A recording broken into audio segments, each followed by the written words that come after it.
This is the Business of Apps podcast, bringing you actionable insights from the leaders of the global app industry and the world's fastest growing apps. You can find more app news, data and analysis over at businessofapps.com. Welcome to the Business of Apps podcast. On this show, we invite app industry professionals to cover various topics. We promise to do our best to keep it both insightful but brief. In this episode, we have Amir Ghodrati, Director, Market and Insights at App Annie. Amir, welcome to the Business of Apps podcast. Yeah, it's great to be here. Thank you for having me on. All right, thanks for coming. And, if you look at the App Store or Google Play, the first thing that just jumps at you would be games. So many games.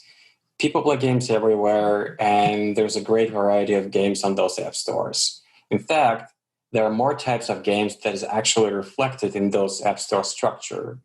There's got to be a solution for a game developer to have a better picture of the mobile game market, to navigate it efficiently and make more money. Luckily, there's one. And we will be talking about it a little bit later on this episode. But let's talk about you, Anna, first. Tell us about yourself.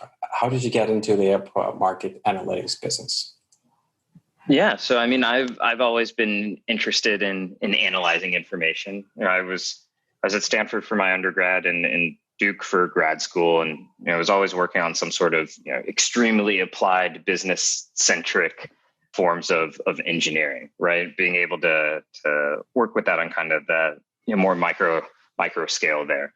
And one of the things that drew me to the space is that frequently what you can find in this industry is just the ability to work with both data and with people, because you need to not only be able to analyze what's going on in the market, but you also need to be able to communicate that information to others and then help them be able to find successful solutions based on your analysis of that information.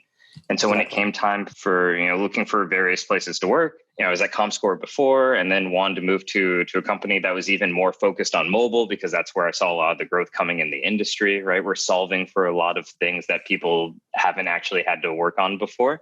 And so App Annie was a very natural place to kind of take that next step. And so I've actually been here for a little over 7 years now. So I've gotten to see the industry change quite a bit. Yeah, App Annie is a very prominent place, and I've been following the company for a number of years. And I think first time I heard about you guys when I was listening to one of the keynotes by Apple, and they mentioned some of their stats, like bird view of the App Store, and they provided your stats. Today's conversation, we're going to be talking about game taxonomy and analytics. So to start off, let's define this term taxonomy for the audience, because for me, taxonomy is kind of a combination of taxes and economy. What does it mean? Yeah, so for us, when we're talking about taxonomy, and in this case, in a way, we're really talking about just gaming classification and just a deeper level of gaming classification. So, looking at mobile, just the mobile gaming industry has never been more lucrative, but also it's never been more competitive. And one of the things that's interesting is just the ways in which we game has evolved over time, and it shifted over time. It's a lot more complex than it used to be. And so being able to look at a taxonomy is really being able to engage with the question of just how are people playing games, and what types of games are those, and what mechanics are they using, and in what ways are those games monetizing? How do we actually classify all these various things in a way that someone can actually look at it and get a sense of, well, what are the overarching changes? Got you. So, we're sitting in this virtual room on the opposite side of the Atlantic 12 years after the iOS App Store was launched by Apple. And if I remember correctly, there were like 500 apps. Today, we all know there are 2 million apps, and many of those are games. Tell us about the mobile game landscape today. Like specifically, what are game categories are there and their popularity? Draw us a broad picture of the mobile game market brands have to navigate on. Yeah, so thinking of the mobile game market overall, one of the really interesting things that's kind of changed over again the 7 years I've been at App Annie is just how prevalent mobile gaming has become in terms of just being a major player in the gaming space. At one point you were at a situation where consumer spend on mobile games was lower than you might see on other gaming platforms, and now we're at a point where by the end of 2020 we're expecting people to have spent over $100 billion on mobile games. That's just from spend, right? That's not even including what's going on the advertising side or other types of partnerships that might be involved there, but $100 billion by the end of the year. And so not only is mobile gaming the largest form of gaming by spend, it's also, just to put that in context, it's going to be like 2.8 times the size of PC and Mac gaming, right? And like over 3 times the size of home game consoles.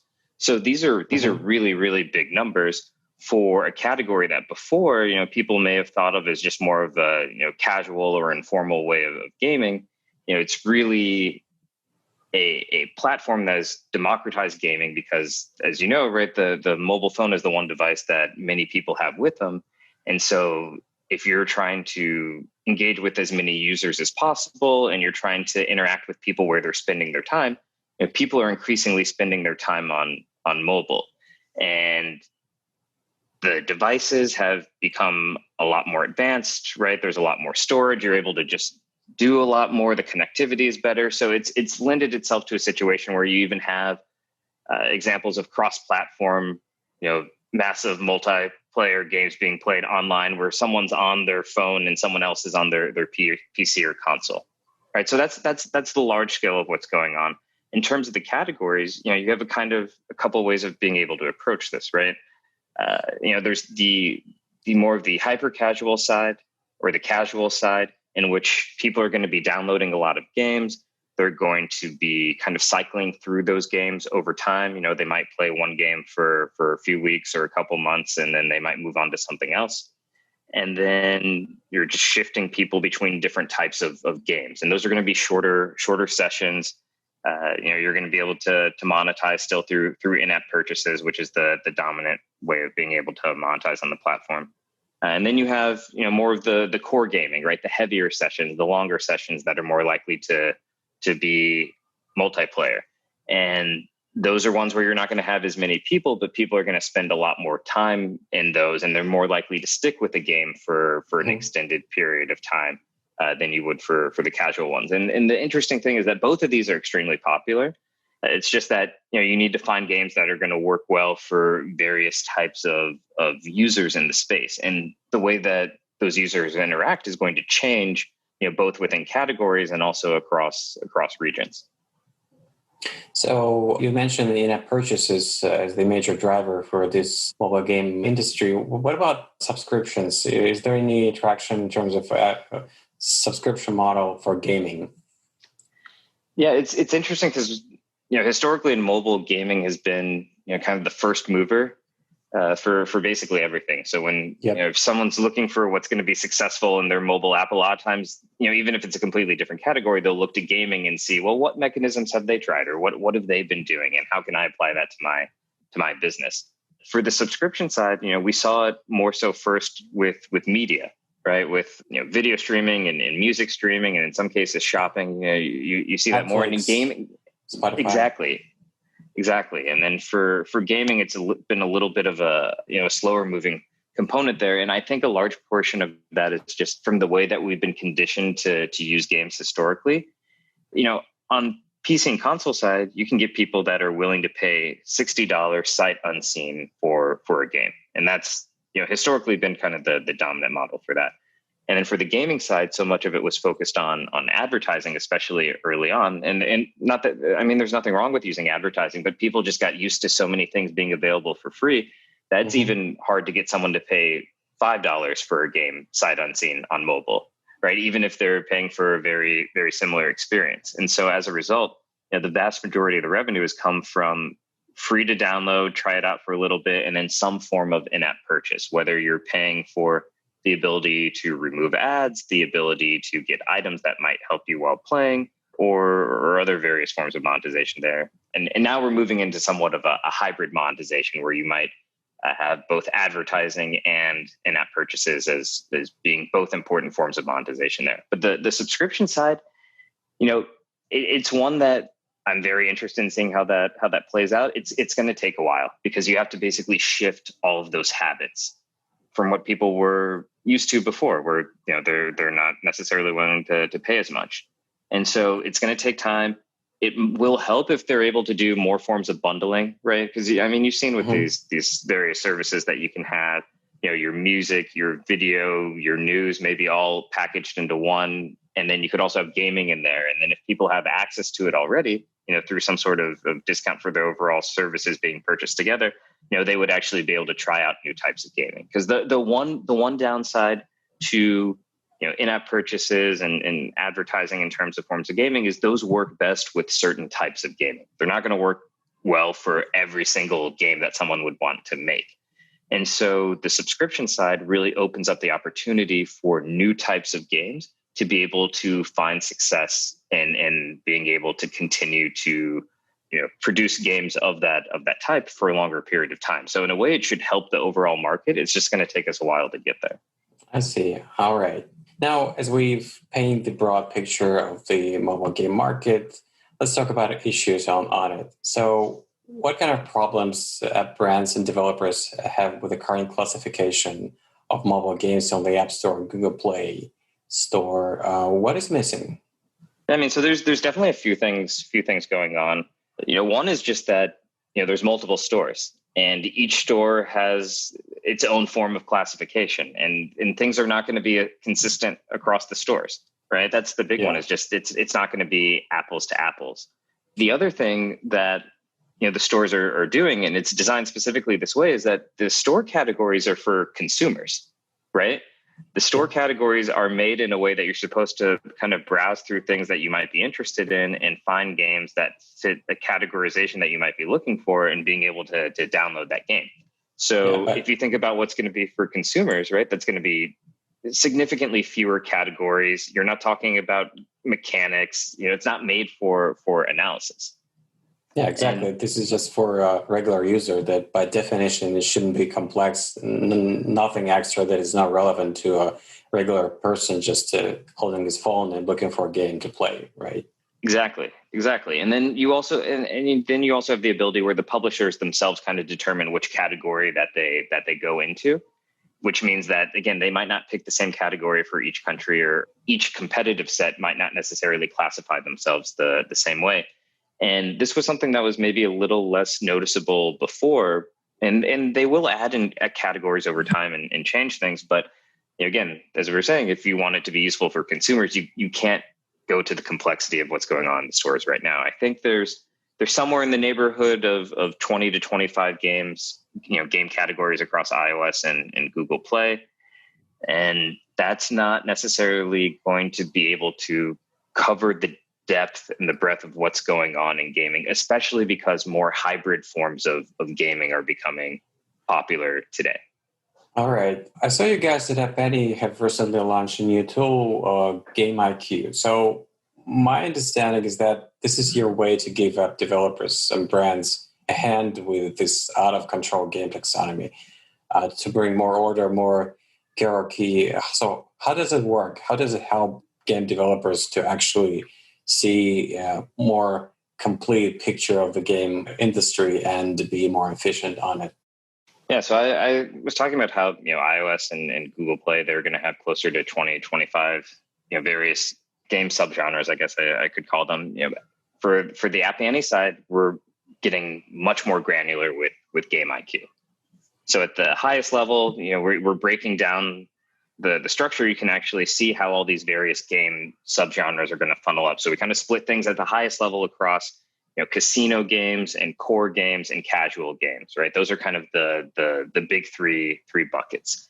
And then you take a step deeper and there's about 20 genres that we're looking at. And so that might be things like sports or strategy or hyper casual or arcade simulation, things like that. So that's going to align with a lot of the categories that you might hear about in the store. And then we go another level deeper to the subgenres, and we have about 100 subgenres right now. And so that's going to get as specific as physics-based action or run and gun platformer or card battle or city battle or battle royale or customization for lifestyle, right? You're getting into these very granular categories that are quite numerous. And so that's going to be able to let you to break out these games into these different competitive sets so you can really understand what's driving growth in the market. And that's just from the pure categorization side. We also have 5 categories of modifier tags, through which there's over 80 tags within that without even considering IP listings. And you can get to really, really interesting analysis with that. So when you're looking at something like that, it might be gameplay or monetization or art style or theme, and again, IP. So you're looking at not only is this a city builder game, but is it being played in landscape or portrait? Is it 2D or 3D? Are they using loot boxes or VIP passes for monetization? And are they using daily events or friend invites, or are they creating tournaments in their gameplay? And then even just the theme, right? Is it a horror theme? Is it more of a detective? And so if you think about all these things that we're talking about, right, that's a lot of different ways of being able to analyze a game, and it can be tagged in all of these different ways. And so the analysis that you're going to be able to do is so much deeper that it's made specifically for you being able to get information out of what's going on in the market.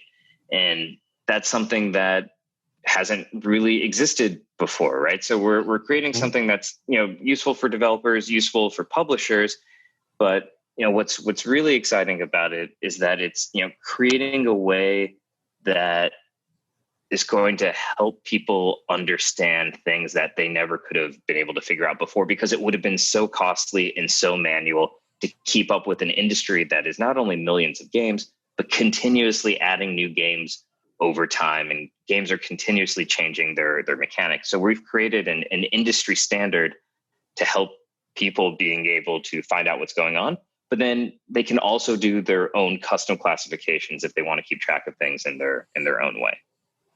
So actually the analogy that comes to my mind is that if we think about the regular App Store categories like an iPad, you guys have created iPad Pro, right? You guys gave more power in terms of understanding the complexity, like, better optics, deeper, more granular picture of what the app game industry market is today. So obviously you're using the vast amount of data you've been collecting over the years. Is it something that it's set in stone? I mean, this game taxonomy, or game developers may customize it if they want to? Yeah, so it's definitely not set in stone. So one, like I said, games are changing all the time, so you need to update how the classifications work. We do also use data science to create kind of that scalable and accessible information for this. So that's why we've done over 28,000 games so far, and we're continuously adding more. So that way people can get those insights fast and also automatically within the platform. But as we were saying, not only are there those standard classifications that we create, so you're able to see if new people are entering new subgenres and modifiers and things like that. You can see how the industry is changing, because we're at least creating something reliable that you can use. But you're also able to create your own custom tags, especially if you want to look at a competitive set that's maybe across a few different categories, or if you have a very unique way of classifying games within your own organization and you want to look at it that way. You're able to do that, because the information is only going to be useful if it's accessible enough that people are willing to make decisions based off it, right? Like if you're analyzing information and you're not changing anything that you're doing based on that, then maybe it's providing some level of reassurance, but you're not necessarily getting an additional benefit out of it. But in this way, it makes it more likely that someone is going to be able to align it with what's going on in their own business units and being able to make the best decisions that way. All right, gotcha. Being at App Annie for 7 years, can you think of any misconceptions about mobile game industry you encounter over the years of your work at App Annie? Like what people get wrong about mobile game ecosystem? Yeah, I mean, there's definitely been a lot, right? If you spend enough time in one place, you see a lot of things, kind of evolve in the industry, and that's definitely been one of the most I'd say that's been one of the most rewarding things, is just kind of seeing how things have changed over time within the industry, and just how far we've come since then. Now, I remember, people used to think that you could only really monetize with ads for gaming or paid downloads, and that was kind of like the only way to be successful, just one or the other. Or games needed to be casual, or that most games needed to be in portrait mode because you're going to be primarily on the go, or that you couldn't do true multiplayer or social elements or real-time elements on a phone because the latency would be too big, or that larger games and larger companies didn't need to think about mobile. But we're seeing that hardware, storage, innovation, those all are much stronger now, and continuing to improve. And again, if you want your business to be successful, more people are spending their time on mobile. And that's especially true, even though that people are at home right now with a lot of things going on with COVID. The habits that people are developing are much more mobile centric than they used to be. So mobile is even growing now. And even if things level off later on, they're still going to be at a higher usage than they were, pre-COVID. Right. And so you're seeing a lot of situations as well where, console games are either moving to mobile. So they're creating versions of their games for mobile, or they're adding tie-ins for their games that you can use on mobile and console. We've seen that with games like Animal Crossing for Nintendo Switch has been something that's been, popular for them, where people will engage with both the app on their device and also the game on the other units themselves. Right. Speaking of us sitting at home, what kind of games do you see helping people to go through these harsh times? How their mobile games preferences have changed since COVID-19 hit the world? Yeah, I would say, gaming in general is can be a form of many things, right? It's going to mean different things to different gamers. It might be just entertainment. It might be a way of escape. But I would say a really big thing that's important now is just a way of being able to connect with other people, especially with friends and family that you might not necessarily be in the same location with. Because a game can provide a way for people to still socialize, but you have an activity that you're doing. So you're not necessarily just, on the phone having a conversation, which might not be something that's as sustainable on a repeated basis for an extended period of time, right? If you have a game, you have something that you're working on, and that conversation can flow a lot more organically. And so something that's increasingly important is just, those strong social components, right? Being able to actually chat with people while you're playing and working toward shared goals in real time. And so we've seen that be kind of like a major component for gaming. On competitive multiplayer, we've seen for that being a big element, especially for core gaming. I think close to 80% of the kind of the time spent we were seeing for some of these top games were coming from games that have competitive multiplayer as a component in there.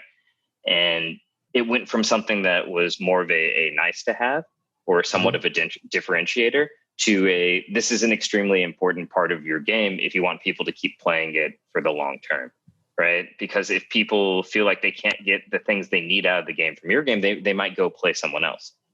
Yeah, that's for sure. People need shared experience because otherwise, that's one of the reasons.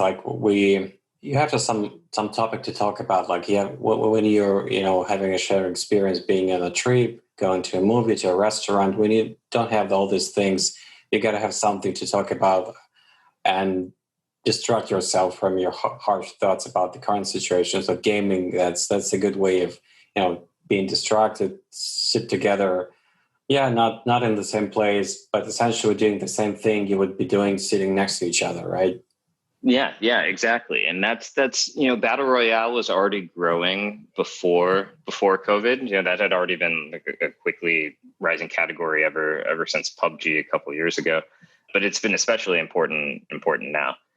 And that's not to say that casual games aren't important. Those are still growing as well, and those are still doing well. But those core gaming experiences are the ones that are going to create those longer sessions that you can have those more easily have those shared experiences in. And one category that's been growing a little bit, but I'd be interested in seeing it grow even more is just, having more, board games kind of transition over to mobile as well. Right. Because that's something that people used to do in person together as well. Right. But you can easily, or I shouldn't say easily, but you can replicate a lot of those engagements and interactions on mobile. And there are some simulators and there are ways of doing that. But I imagine that we're going to see more of that style of development take place, going forward to be able to work on things like that. Yeah, like sitting in the board of chess. Now you're doing the same thing on your iPads or your smartphones, but just on different screens, not in the same physical location, sitting at the table. Okay, so we've arrived to this part of the show where I'm asking my guests quick questions just to get a better picture of who they are.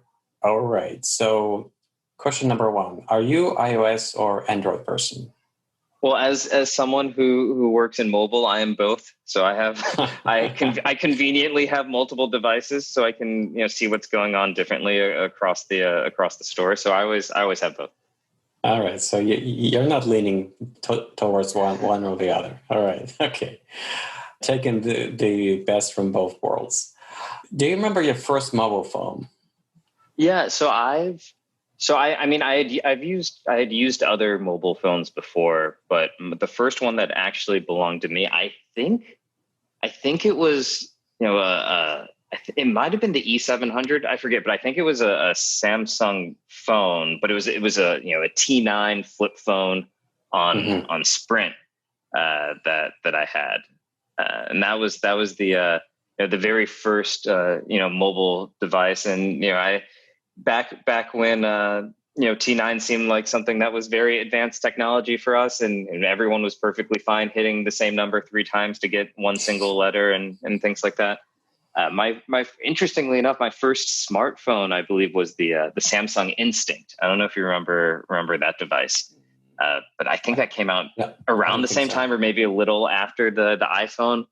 But it was it was the only smartphone that worked on the carrier that I had back then, which we had to have because that was the only service that worked at like my school and my sister's school and where my family lived and things like that. But I will say, so I mean those were some of the early ones. I will say one phone that also stuck out to me was, I do remember the LG G3 as a device, because that was the first phone that I had, I think it was like a 75% screen to body ratio. And just the idea of the phone having like 5.5-inch screen, but having it be mostly screen and not bezels and other things around the side, that was definitely kind of life-changing from a user experience perspective. And was something that made me realize how much I like those kind of like larger style phones. So it's, when I'm getting a phone, I tend to get the larger or XL version for that reason. I see. So that was an introduction to the world of phones that have like today it's kind of a standard for what you're expecting from the latest models of iPhones or Samsung Galaxy phones. Today, what is your favorite mobile app? Yeah, so one, I mean, I'm definitely trying a lot of apps over time, just again to see what various types of tech are in them. I am still a very big user of Feedly. I do really like that one, just in terms of being able to kind of aggregate news from various sources and just having links to those articles, as opposed to having to navigate to individual websites throughout the day and looking for articles that way. And then, of course, I'm using my phone for streaming and music and gaming and transit and all those sorts of things. I also use Letterboxd, because I'm a big movie fan, so you can keep track of things in there. And I think my, in spite of the fact that I really enjoy core gaming, and I think a lot of the core gaming experiences on mobile work really well right now, especially the battle royale stuff, which I'm always impressed by. I think my most played game on my phone is probably 2048, just because it's been around for so long. Because I think, at least on mobile, I think that became big maybe in 2014 or something like that. And it has, it's always been a game that's been very useful for, when I'm in line or in transit, just for quick play sessions. And so that's, I only play it enough that I haven't gotten tired of having that just be on my device. So that's probably, like I said, surprisingly my most played game. All right. So we're like 4 days away from the Apple's keynote, and obviously iOS 14 will hit every iPhone in a few weeks. So there are some big things are coming on the iOS frontier, and Google Android hopefully not hopefully, that they're going to be catching up with the updates of the Android platform. So big things are coming on the mobile devices. But what are the app technologies are you most excited about personally? What kind of features, I don't know, both from the perspective of hardware and software, you would like to have on your phone to make it more useful for you, on a daily basis, to make it more efficient, to do a better device in your pocket? Yeah. So, some things I'm interested in are hardware, and some are just, things that would be developed from the gaming perspective. I mentioned before how I'd be interested in seeing more board games and things like that developed on the mobile side. I do love the concept just in general of cross-platform. So I hope that trend continues, and that's something that we see with various types of games.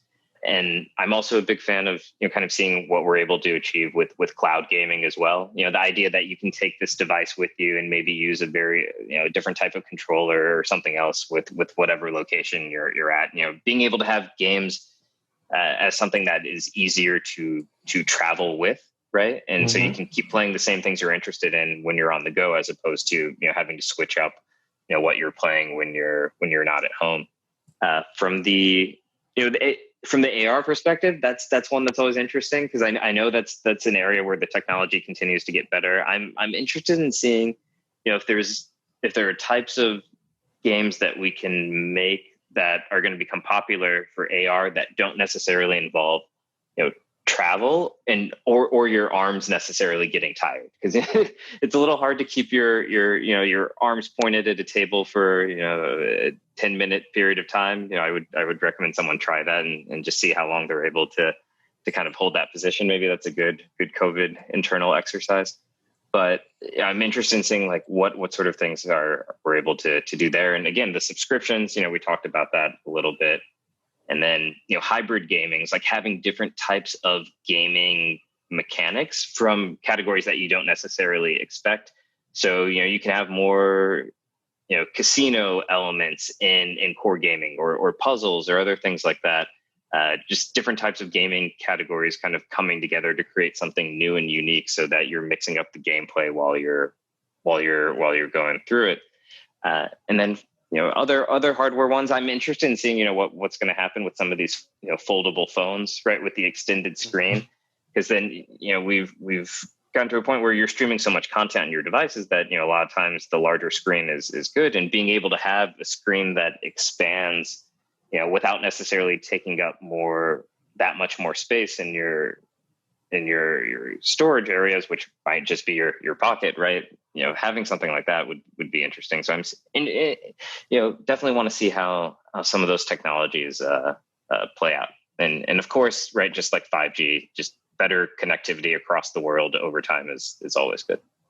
All right, I'm sure we're going to have the hologram on our smartphones in the near future. So we're going to resolve this problem with a bigger screen. I think it's given. Anyway, that was my last question. But before I let you go, just one more. How can people get in touch with you and know more about what you do at App Annie? Yeah, so for me, I'm Amir Ghodrati.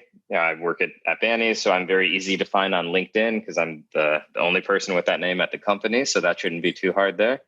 But for App Annie, I would definitely recommend people go to appannie.com, including appannie.com/insights, because we do a lot of really interesting work, kind of highlighting things that, people should be keeping an eye on for the industry. And, for my team, we do that by looking at App Annie's own estimates and taking that information and combining it with what we see going on in the industry to really highlight things that we find interesting, right? And best practices for various personas as well, in addition to rising categories or new mechanics, just things that are kind of popping out in mobile. And it's we have a lot of information on gaming, but it's also not just gaming. So if people are interested in seeing what we're writing about retail or how to approach Gen Z, there's a lot of really, really great content on there. And we also post a lot of things on Twitter and LinkedIn and Facebook, so you can take a look at the App Annie corporate account there. And when we have new things, we tend to post that information out there in the wild as well. Awesome. Thanks a lot for your time and coming on our podcast, Amir. Thank you. Yeah, thanks for having me. It's always fun to talk about what's interesting and up and coming in mobile. Terrific. Bye-bye. And that was Amir Ghodrati, Director Market Insights at App Annie. To listen to more episodes, subscribe to our podcast on iTunes, Spotify, and Stitcher. Just search for Business of Apps and you will find us easily. Once you subscribe, you will be able to get new episodes on your smartphone, tablet, or computer as soon as we release them. And please don't forget to leave us a review and comment. It is highly appreciated. And all episodes will also be available on businessofapps.com. See you next week. Bye. This is the Business of Apps podcast, bringing you actionable insights from the leaders of the global app industry and the world's fastest growing apps. You can find more app news, data, and analysis over at businessofapps.com. Thank you for listening to the Business of Apps podcast. For more, head on over to businessofapps.com.